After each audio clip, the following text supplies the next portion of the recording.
ছেলে আমার মস্ত মানুষ, মস্ত অফিসার, মস্ত ফ্ল্যাটে যায় না দেখা এপারে ওপার, নানান রকম জিনিস আর আসবাব দামি দামি, সবচেয়ে কম দামি ছিলাম একে মাত্র আমি। ছেলের আবার আমার প্রতি অগাধ সম্ভ্রম, আমার ঠিকানা তাই বৃদ্ধাশ্রম। ঠিক কি না? এজন্য আল্লাহ ডেকে বললেন, খবরদার, বাবা মারে বৃদ্ধাশ্রমে রেখে এসো না। তোমাদের জ্বালা যন্ত্রণা বাবা মা সহ্য করেছে, তোমারে ঘর থেকে বের করে দেয় না, এতিমখানায় রেখে আসে নাই। এজন্য বাবা মা যদি ঘরের মধ্যে পেশাব করে, পায়খানা করে পরিষ্কার করবা, তাহলে তোমার জীবনটারে উজালা করে দিবে কে? আল্লাহ। বৃদ্ধাশ্রমে রেখে আসা যাবে? বাবা মারে যদি বৃদ্ধাশ্রমে রেখে আসো, মনে রাখবা তোর কপালে বৃদ্ধাশ্রমে জুটবে না। তুমি যদি বাবা মারে বৃদ্ধাশ্রমে রেখে আসো, তুমি বয়স্ক হলে তোমার কপালে বৃদ্ধাশ্রম নাই। ঠিক কি না? ভাঙ্গা থালা হাতে নিয়ে তুমি রাস্তায় ভিক্ষা করে খাবা। এজন্য আল্লাহ বললেন, ইহসানের প্রথম ব্যাখ্যা, ইম্মা ইয়াবলুগান্না ইনদাকাল কিবারা আহাদুহুমা আও কিলাহুমা ফালা তাকুল লাহুমা উফ। বাবা মা যখন বার্ধক্যে উপনীত হয়, তাদের কোনো কাজে নাক ছিটকাবা না, উফ শব্দটাও করবা না, উহ আহ এটাও বলা যাবে না। কথাটা কার? ইহসানের 2 নাম্বার ব্যাখ্যা, ওয়ালা তানহারহুমা, আব্বা আম্মারে ধমক দিও না। কিছু ডাকা আইতাছে, মায়েরে ধমক দেয়, মায়েরে ডাকে বুড়া, বাবারা ডাকে বুড়া, মায়েরা ডাকে বুড়ি, আছে না নাই? কেমন করে মা বাবারে তুমি বুড়া বুড়ি ডাকো?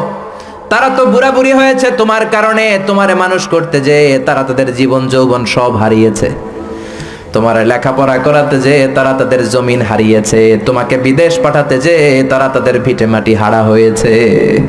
কিছু লোক আছে এলাকার সবার সাথে খুব মিষ্টি আলাপ, বন্ধু বান্ধবের সাথে খুবই ভদ্রতা, কিন্তু ঘরে ঢুকলেই মায়ের সাথে ঝিড়কি দিয়ে কথা বলে, ধমক দিয়ে কথা বলে, এরকম বেয়াদব আছে না নাই?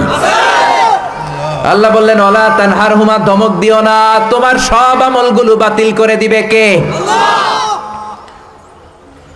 ওয়ালা তানহারহুমা ওয়া কুল লাহুমা কওলান কারীমা, বরং বাবা মার সাথে কোমল আচরণ করো। যত ভদ্রতা তুমি জানো, যত নম্রতা তুমি শিখেছো, যত কার্টিসি তুমি জানো, সব কার্টিসি বাবা মার সাথে মেনটেন করবা। যত সফটলি কথা বলা যায়, যত কোমল ভাবে কথা বলা যায়, যত মোলায়েম ভাষায় কথা বলা যায়, বলতে হবে কার সাথে? জোরে বলেন, রাজি আছেন তো? রাজি আছেন? এরপর আল্লাহ বললেন, ওয়াখফিদ লাহুমা জানাহায যুল্লি মিনার রাহমাতি ওয়া কুর রাব্বিরহামহুমা কামা রাব্বায়ানি সাগীরা। ওয়াখফিদ লাহুমা জানাহায যুল্লি মিনার রাহমা, বাবা মার জন্য রহমতের চাদর বিছিয়ে দাও। তোমার যত সম্পদ আছে মা বাবার পায়ের সামনে বিলিয়ে দাও, তোমার জীবনে বরকত দিবে কে? আল্লাহ। এজন্য প্রথম বেতন পেলে টাকাটা দিবেন মায়ের হাতে, গিফট কিনলে আগে দিবেন মাকে। বউরে দিবেন না ওটা বলতেছে না, বউরে তো দিবেনই, কিন্তু আগে মায়ের হাতে কিছু দিবেন, তাহলে আপনার ইনকামে বরকত দিবে কে? আল্লাহ। আর বাবা মা একজন কিংবা 2 জন যদি দুনিয়া থেকে বিদায় নেয়, বাবা মার কবরের সামনে দাঁড়িয়ে চোখের পানি ছেড়ে তোমরা পড়ো, রব্বিরহামহুমা কামা রাব্বায়ানি সাগীরা ওয়া কুর রাব্বিরহামহুমা কামা রাব্বায়ানি সাগীরা। কবরের সামনে দাঁড়িয়ে আল্লাহরে বলেন, আল্লাহ, বাবা মা ছোটবেলা যেমনি আমাদেরকে আদর দিয়ে, সোহাগ দিয়ে, ভালোবাসা দিয়ে আগলে নিয়েছে, আমার বাবা মা ইন্তেকাল করার কারণে তোমার কাছে যাওয়ার পরে তুমিও আদর আর ভালোবাসা দিয়ে আমার বাবা মাকে কাছে টেনে নিও। পড়ে না আমিন? আর জোরে পড়ে না আমিন? এজন্য আল্লাহর ফয়সালা 2টা। জোরে বলেন, কয়টা? সবাই বলেন। ঘুম আসছে তো জিমাই পড়েন কেন? ফয়সালা কয়টা? 1 নাম্বার ফয়সালা, ইবাদত হবে একজনের, তিনি কে? আল্লাহ। 2 নম্বরে খেদমত করতে হবে কার? বিশ্বনবী বললেন, এই পৃথিবীতে যত ভালো আমল আছে তার মধ্যে শ্রেষ্ঠ ভালো আমল হচ্ছে মা বাবার খেদমত, বিররুল ওয়ালিদাইন। এক সাহাবী বললেন, আইয়ুল আমালি আফদাল ইয়া রাসূলুল্লাহ, ও নবী সবচেয়ে ভালো আমল কোনটা? বিশ্বনবী বললেন, সবচেয়ে ভালো আমল 3টা। জোরে কোন কয়টা? 3টা। 1 নম্বরে আসসালাতু ফি ওয়াক্তিহা, সময় মতো নামাজ। যেখানে আজান হবে ওই জায়গায় নামাজ পড়ার দরকার আছে না নাই? সালাতে কায়েম করো, সালাতে কায়েম করো, হবে সম্মানী তুমি, হবে জান্নাতি তুমি, হবে সম্মানী তুমি, হবে জান্নাতি তুমি। দিবে কাল হাসরে শীতল ছায়া আর সে আজিম, রব্বিয়াল আলা রব্বিয়াল আযীম। ঠিক কি না? এক নাম্বার ভালো আমল হচ্ছে সময় মতো নামাজ। দুই নাম্বার সবচেয়ে ভালো আমল হলো বিররুল ওয়ালিদাইন, মাতা পিতার খেদমত করা। তিন নম্বরে সবচাইতে ভালো আমল হলো আল জিহাদ ফি সাবিলিল্লাহ, আল্লাহর রাস্তায় জিহাদ করা। সুবহানাল্লাহ। তার মানে এই পৃথিবীর সবচাইতে তিনটা ভালো আমলের মধ্যে মা বাবার সাথে খেদমত করাটা আছে না নাই? এই পৃথিবীর সবচেয়ে ভালো আমল যে তিনটা, এর মধ্যে মা বাবার খেদমত করাটাও আছে। ঠিক কি না? আর এক হাদিসে বিশ্বনবী বললেন মা বাবার খেদমত করা জিহাদের চেয়ে বেশি সওয়াবওয়ালা।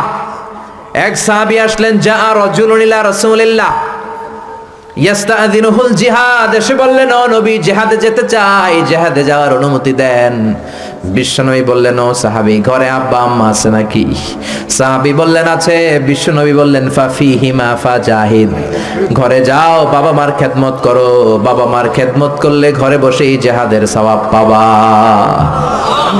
বাবা মার খেদমত করলে ঘরে বসেই জিহাদের সওয়াব পাওয়া যায়। চিল্লায় পড়েন আল্লাহু আকবার। এজন্য বাবা মা খুশি হলে আরশের মালিক খুশি, বাবা মা নারাজ তো আরশের মালিক নারাজ। এজন্য বিশ্বনবী বলতেন রেদার রাব্বি ফি রেদাল ওয়ালিদ, বাবা মা যদি খুশি হয় আল্লাহ খুশি হয়। ওয়া সাখাতুর রাব্বি ফি সাখাতিল ওয়ালিদ, বাবা মা যদি নাখোশ হয়ে যায় আরশের মালিক আল্লাহ নাখোশ হয়ে যায়। এজন্য বাবা মার কাছ থেকে দোয়া নেওয়ার দরকার আছে না নাই? বিশ্বনবী বলতেন জান্নাতে দুইটা স্পেশাল দরজা আছে, একটা দরজার নাম আব্বা, আরেকটার নাম মানে আল আব, আরেকটা আল উম। এই দুইটা দরজা আমাদের ঘরে আছে না নাই? এজন্য বিশ্বনবী বলতেন দুইটা দরজা তোমাদের ঘরে আছে, হুমা জান্নাতুকা ওয়া নারুক, বাবা মাই তোমার জান্নাত, বাবা মাই তোমার জাহান্নাম। এজন্য বাবা মার সাথে কেমন আচরণ করবা তোমাদের decision, the decision is yours. তুমি ডিসাইড করবা তুমি জান্নাতে যাবা না জাহান্নামে যাবা। আপনি কপালে যত সেজদা দেন, যত কপাল কালো বানান, যতগুলো হজ করে আল হজ টাইটেল লাগান, যত যাকাত দেন, যত আমল করেন, আপনার মা যদি আপনার উপর নাখোশ হয়ে আল্লাহর কাছে বদদোয়া দেয়, আপনার সব আমলগুলোরে বরবাদ করে দিবে কে? আল্লাহ। এজন্য বাবা মা যদি হিন্দু হয়, বাবা মা যদি নাস্তিক হয়, তারপরও মা বাবার দোয়ার দরকার আছে না নাই? বাংলাদেশে এরকম অনেক হিন্দু ফ্যামিলি আছে, ছেলে মুফাসসিরে কোরআনের তাফসীর শুই না, মুফাসসিরের হাতে হাত রেখে কালিমা পড়ে মুসলমান। এরকম হিন্দু ছেলে আছে না নাই? কিন্তু বাবা মা মুসলমান হয় নাই। এখন বাবা মার সাথে খারাপ আচরণ করা যাবে? বাবা মা যদি হিন্দু হয়, বৌদ্ধ হয়, বাবা মা যদি খ্রিস্টান হয়, সে তোমার বাবা মা। ঠিক কি না? বিশ্বনবীর শালীর নাম আসমা। কি নাম? আসমা বিনতে আবি বকর, বুখারীর বর্ণনা। বিশ্বনবীর কাছে এসে বললেন নবী আনা মুসলিমা, আমি মুসলিম, ওয়া উম্মি মুশরিকা, আমার মা মুশরিক, আফাসিলুহা, এখন আমি কি করব? আমার মায়ের সাথে ভালো আচরণ করব নাকি খারাপ আচরণ করব? বিশ্বনবী বললেন খবরদার সিলিহা, তোমার মায়ের সাথে তুমি ভালো আচরণ করবা। বাবা মা মুশরিক হোক, কাফের হোক, তাদের দোয়া, তাদের আশীর্বাদের দরকার আছে না নাই? সাইয়েদনা ইব্রাহিম জালিল কাদের পয়গাম্বর, ঠিক কি না?